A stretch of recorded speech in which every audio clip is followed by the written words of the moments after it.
¿Qué tal? ¿Cómo están, amigos y amigas de esta comunidad? Como siempre, un gusto, como siempre, un placer que nos acompañen. Este martes, la presidenta Claudia Sheinbaum volvió a tocar el tema de la censura en los medios de comunicación. Rechazó que la iniciativa, que la propuesta de la Defensoría de Audiencia tenga algo que ver con esta práctica y señaló abiertamente a diversos periodistas y medios de comunicación de estar defendiendo su derecho a mentir. Una discusión, un debate que por supuesto requiere la revisión, el análisis, el punto de vista de diferentes actores políticos, analíticos, y por ahí invitamos a mi querido Rapé a esta conversación. Querido amigo, ¿cómo estás? ¿Qué dices? Muy bien, aquí estamos, mi querido Jesús, a la orden, como siempre. Gracias, querido. Oye, pues comenzaría por ahí. ¿Cómo entiendes la postura o qué lectura le das a la postura de Salinas Pliego, de Sergio Sarmiento, del propio Raimundo Río Palacio? Es decir, de todo este conglomerado de personajes que han salido a gritar censura a una propuesta que tiene que ver con las defensorías de audiencia. Pues nada sorprendente, mencionaste a una buena parte de los que tienen décadas usando este noble oficio del periodismo como careta, ¿no? Como negocio, como forma de malvivir. Y de manera muy holgada, con tremendos apapachos como los que extraña mucho Héctor Aguilar Camín, que bueno, ese es otro tema ahorita con lo de su sionismo, eh, el vergonzoso posicionamiento de la revista Nexos, pero bueno, esta gente, estos comunicadores que tienen, insisto, décadas mintiendo, pues están atacados como siempre cada vez que se les toca con este tipo de, pues yo le veo una urgente manera de cuidar las formas. Yo creo que las audiencias tienen todo el derecho de exigir una información veraz, una información que le ayude a tomar decisiones correctas con información correcta. Yo creo, estoy convencido de que la responsabilidad del periodismo es exactamente esa, la de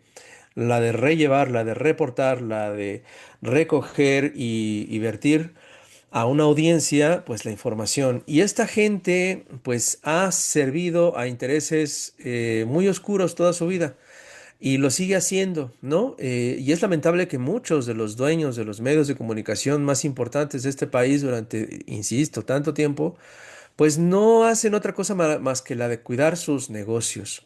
Son parte de este capitalismo salvaje, de este neoliberalismo, son parte este engranaje empresarial voraz, ¿no? Que le fascina hacer negocios y que un gobierno, una administración, un régimen que le importa más el bienestar social, el bienestar común, el bien común, pues le estorba. No olvidemos jamás que los grandes dueños de estos grandes medios de comunicación, lo que menos les interesa es el periodismo. Y por eso es que coloca en sus principales ventanas, vitrinas, detrás de sus micrófonos, de sus plumas, de sus cámaras, pues colocan a esta, bueno, mejor dicho, enfrente, ¿no? Detrás, enfrente de sus cámaras, con micrófonos y columnas y espacios en los medios impresos, pues ponen a esta gente que defiende sus intereses. Muchas veces nosotros pues vamos y atacamos a los lectores de noticias y vamos y señalamos estas piltrafas del periodismo, pero son la careta de los grandes intereses de los grandes medios de comunicación. Bueno, pero sin dejar de lado que ahora estos mentecatos que tú bien mencionaste al principio, pues se han convertido incluso en dueños de espacios no tan corporativos, pero bueno, pertenecen a esa misma plantilla de empresarios que usan el periodismo para inflar sus cuentas bancarias. A mí me parece que es básicamente eso, es algo así de primitivo, así de básico, mi querido Jesús. Gente que grita censura, querido, pero que durante años legitimó esa propia censura y de repente parecería que nos hablan de un México que no existió, ¿no? Cuando dicen que el problema empieza en 2018. Es una total y absoluta falsedad lo que esgrimen. Por eso me atreví a escribir una buena cantidad de directores editoriales y directores de medios que a lo largo de mi carrera como caricaturista han censurado no solo mis cartones, sino también la de otros colegas, ¿no? Durante muchos años, y esto te puedo contar también historias de cómo censuraron a Helio Flores, al queridísimo maestro. Helio, lo que le pasó a Rius, lo que le pasó a varios colegas a lo largo de su vida, precisamente por esta gente que hoy se dice atacada, que se dice censurada. No, ellos evitaban que salieran cartones en contra de Marta Sahagún, de Vicente Fox, de los secretarios de gobernación, que eran los que siempre estuvieron muy acomedidos y muy nalga pronta, para decirlo así, raudo y veloz. Me acuerdo mucho los cartones que me censuró Carlos Marín, Milenio, cuando dibujaba yo a Osorio Chong. Me acuerdo muy bien cómo se atrevió a decirme de que por favor no le dibujara la rayita a Peña Nieto porque no le gustaba a Peña Nieto que se le viera la rayita del peinado, del copete.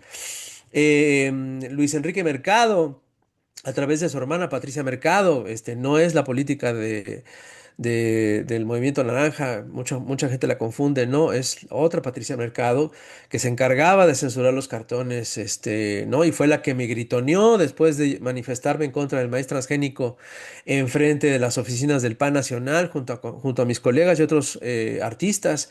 Y me corrieron del Economista por esa manifestación que yo hice como ciudadano, ¿no? Pero ella decía que yo era un caricaturista de tiempo completo del Economista. Me acuerdo de los cartones que me censuraba Junco de la Vega y Carlos Amarripa en Reforma durante 2 años. Me acuerdo muy bien de esa época de Roberto Rock en el Universal. O sea, híjole, estimado Jesús, tú y yo sabemos lo que es la censura porque la vivimos, porque tenemos muchos años ya en este oficio tan bonito que es el periodismo. Yo a través de la caricatura y mis colegas también. El chamuco se convirtió en el receptorio de todos los cartones que nos censuraban a los moneros en los medios en los que publicamos. Pues porque hasta en la jornada le censuraron algunos cartones a los colegas, y así por el estilo. Oye, esa cultura precisamente de la censura que parte de estos medios de comunicación y que uno de repente se pregunta, ¿cómo ven ellos a la audiencia? O sea, ¿cómo, desde tu punto de vista, cómo ven a la audiencia en realidad de este tipo de medios, este tipo de dueños de medios de comunicación, como bien señalas, las cabezas que toman las determinaciones? ¿Qué visión crees? Y perdón que te pregunte ahora sí que por la visión de otra persona, pero me refiero a que desde tu expertise, ¿qué trato ves tú que hay de parte de estos medios, de estos personajes, hacia las propias audiencias que les aterra tanto que la audiencia pueda reclamar sus simples y llanos derechos a tener una información clara?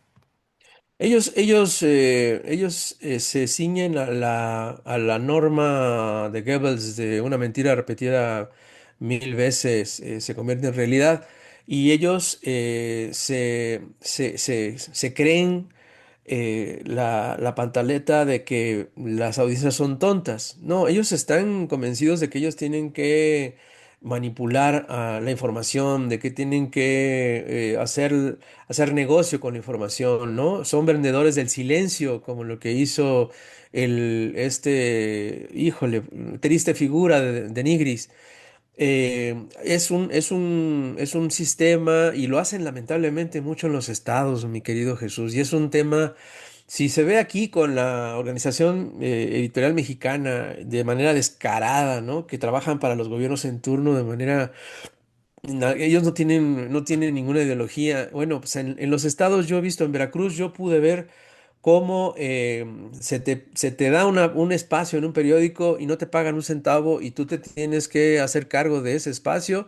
¿Cómo? Extorsionando, bajo la lógica de que pues te pego hasta que me pagues, y es una cosa muy lamentable. de cómo se hace, se distorsiona el noble oficio del periodismo.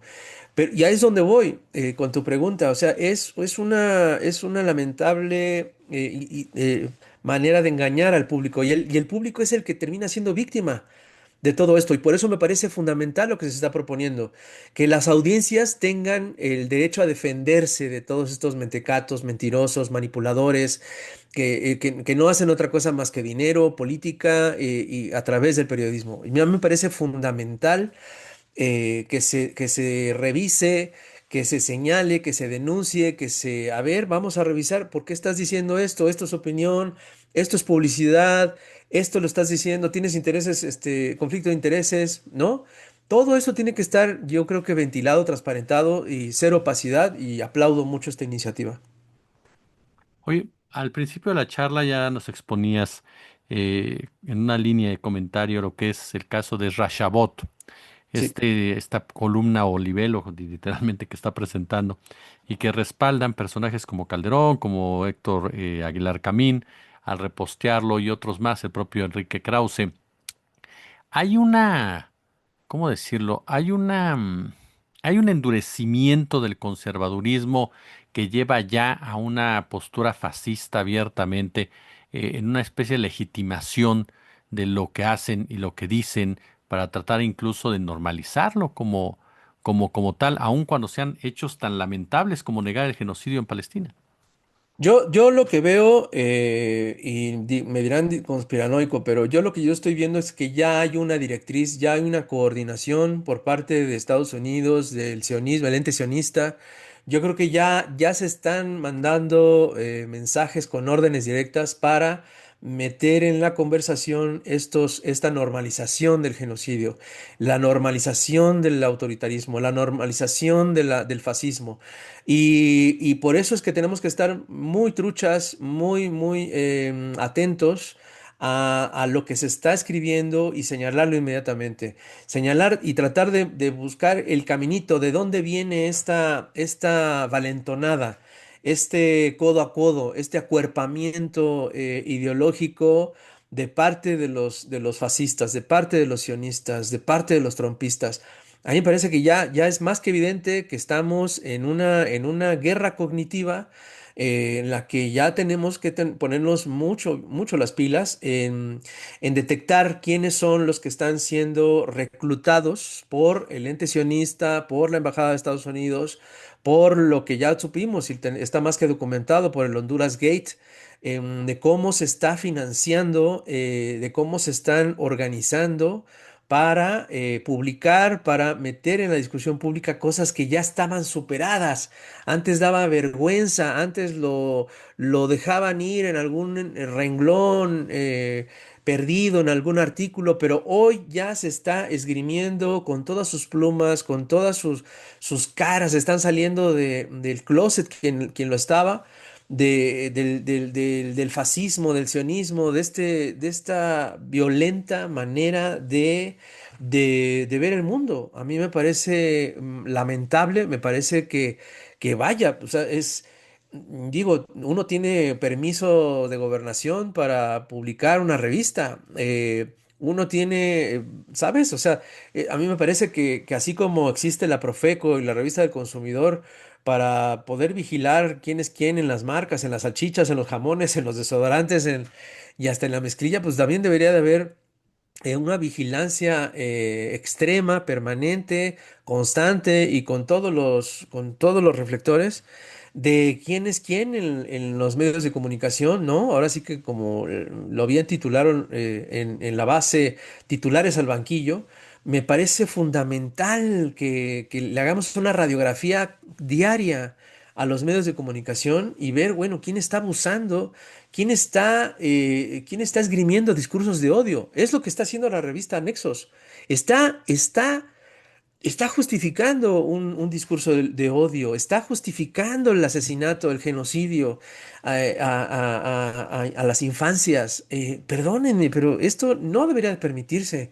Así como estamos poniendo sobre la mesa una concesión del Estado por usar el espectro radioeléctrico que le pertenece a la nación, a mí me parece fundamental que revisemos, oye, ¿por qué este medio de comunicación, ya sea impreso, o sea digital, sea radial, sea televisivo, por qué está esgrimiendo estos discursos de odio? A mí me parece peligrosísimo que se esté dando este tipo de discursos, mi querido Jesús. ¿Tú no ves mal la participación del Estado, por ejemplo, en esa regulación en un momento dado, como dices, que al estilo de Profeco, todo ello? Porque ese es uno de los argumentos que utilizan, ¿no? Que dicen, ¿por qué el Estado va a ser el que regule?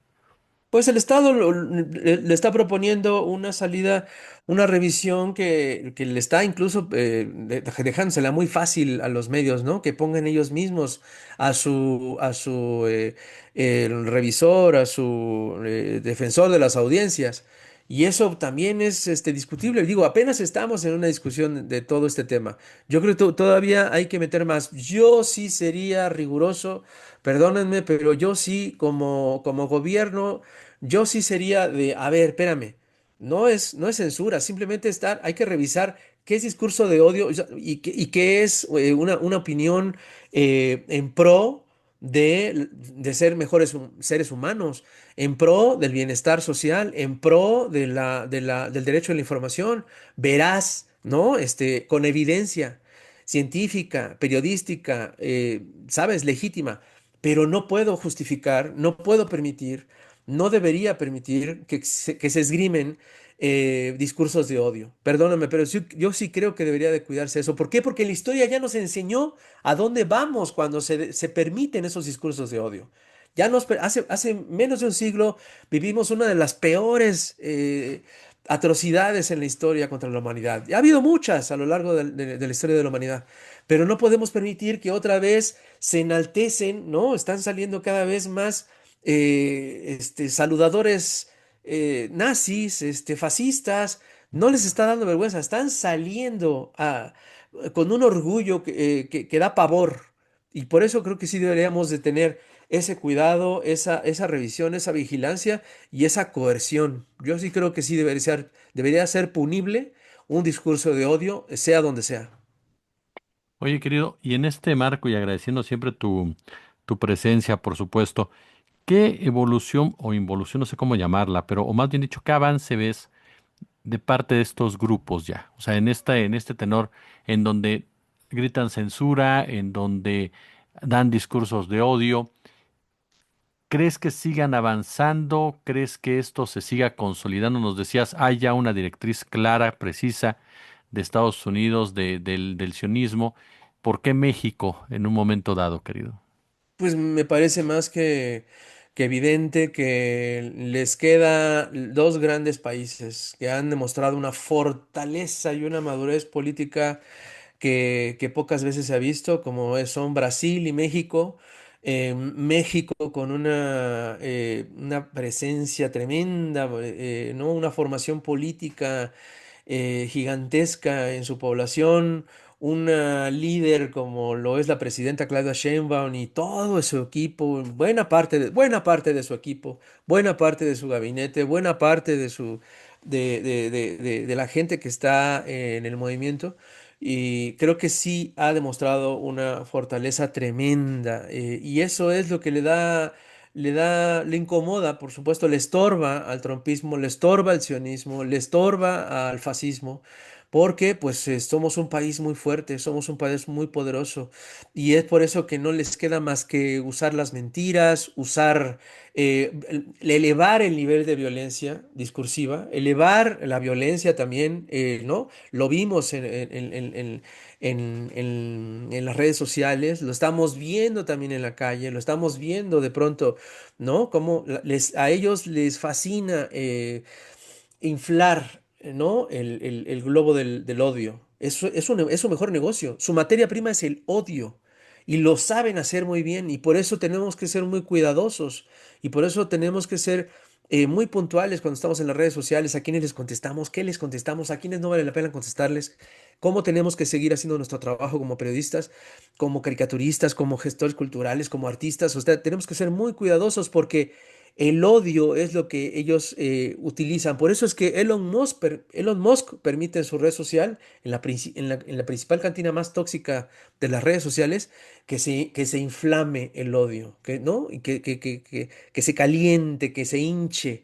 ¿Y por qué? Porque esa es su mejor manera de poder influir en las elecciones, de desestabilizar, de que la gente se dé en la madre, ¿no? Que se mate.